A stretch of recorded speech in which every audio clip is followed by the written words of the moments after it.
Gargantua, chapitre 25. Comment fut mu, entre les Foissiers de Lernée et ceux du pays de Gargantua, le grand débat dont furent faites grosses guerres. En 7-8 ans, qui fut la saison de vendange, au commencement d'automne, les bergers de la contrée étaient à garder les vignes et empêcher que les étourneaux ne mangeassent les raisins. Auquel temps, les Foissiers de Lernée passaient le grand carroi menant 10 ou 12 charges de foisses à la ville.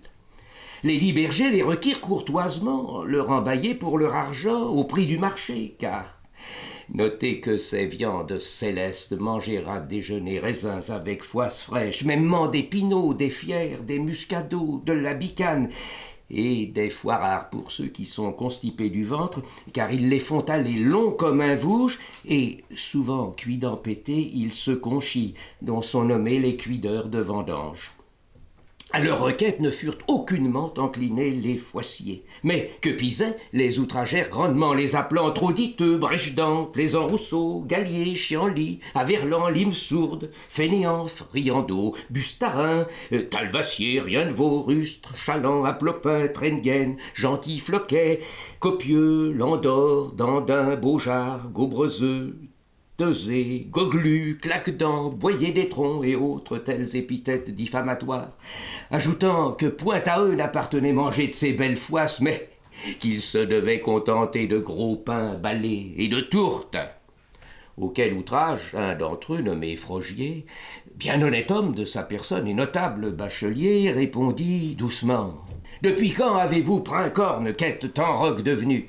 Déa, vous nous en souliez volontiers baillé, et maintenant y refusez. Ce n'est fait de bons voisins. Et ainsi ne vous faisons, nous, quand venez ici acheter notre beau frument duquel vous faites vos gâteaux et foisses. Encore par le marché, vous eussions nous donné de nos raisins, mais par la mer, dès vous en pourriez repentir et aurez quelques jours à faire de nous, lors nous ferons envers vous à l'appareil et vous en souviennent. A donc Marquet, grand bâtonnier de la confrérie des Foissiers, lui dit « Vraiment, tu es bien accrété ce matin, tu mangeas hier soir trop de mille. Viens ça, je te donnerai de ma foisse. » Lors, Frogier, en toute simplesse, approcha, tirant un 11 de son baudrier, pensant que Marquet lui dut dépocher de ses foisses, mais il lui bailla son fouet à travers les jambes si rudement que les nœuds y apparaissaient. Puis voulut gagner à la fuite, mais Frogier s'écria « Au meurtre, à la force !» tant qu'il put. Ensemble, lui jeta un gros tribard qu'il portait sous son aisselle et l'ajouta par la jointure coronale de la tête sur l'artère crotaphique du côté dextre, en sorte que Marquet tomba de sa jument. Mieux semblait homme mort que vif. Cependant, les métayers qui là-haut prêchaient les noix accoururent avec leurs grandes gaules et frappèrent sur ses Foissiers comme sur seigle vert.